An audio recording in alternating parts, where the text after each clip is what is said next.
And so Brise said thank you, and he slipped those 4 wari nuts into his pocket. And he began to run. He ran north, north, north until he came to a clearing where he saw the biggest mapu tree that he had ever seen in his life. And he knew that he had come to Mapu Plus Grand Pastu, which means the biggest mapu tree where everything happens.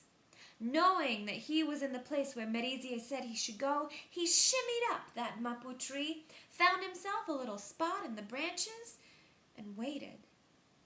And he waited and waited until he began to nod off. In fact, he was about to fall asleep when he heard the boom, boom of approaching elephant footsteps.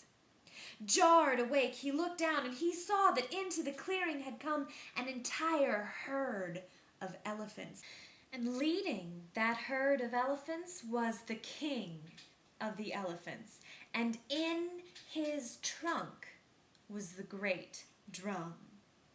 Brise knew that now all he needed to do was wait for the opportunity. He did not have to wait long, because very soon the king set that drum down on the ground and with his enormous trunk began to drum. And as he drummed, all of the elephants began to dance.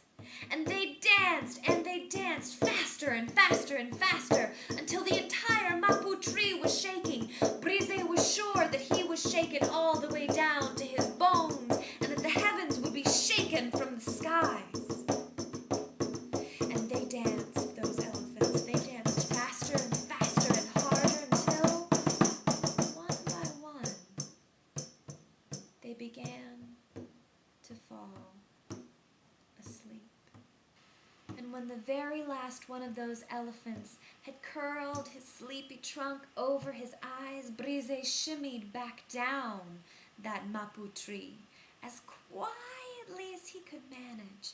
And gingerly, Brise stepped over elephant legs and elephant trunks until he came to where the king of the elephants was sleeping with his enormous trunk wrapped around the great drum.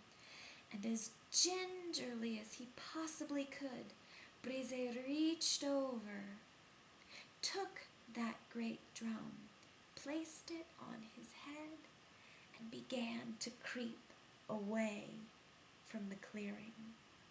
And when he was far enough away from the clearing, Brise lost all sense of caution and he began to run again. This time he ran back south, south, south, as far as his feet could manage, and he had not run too terribly far when he heard the doo, doo, doo of approaching elephant footsteps.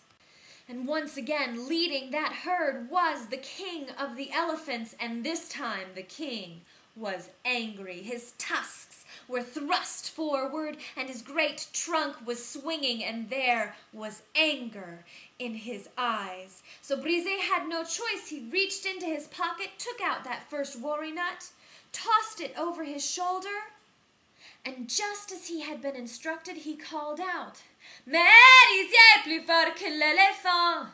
Merisier is stronger than the elephants!" And immediately behind him up shot a pine forest, pine tree after pine tree. Shoot, shoot, shoot, shoot! Right in front of that angry herd of elephants. And elephants are very large and very powerful, but one thing they are not is agile. And those elephants had to wind their way around those pine trees, and it did slow them down a great deal. But not quite enough, for Brise had not gotten quite enough of a head start before once again he heard the boom, boom, boom of angry approaching elephant footsteps. So he reached into his pocket and pulled out that second wari nut. He tossed it behind his shoulder and he called out, "Merisier plus fort que l'éléphant! Merisier is stronger than the elephants!" And this time a great lake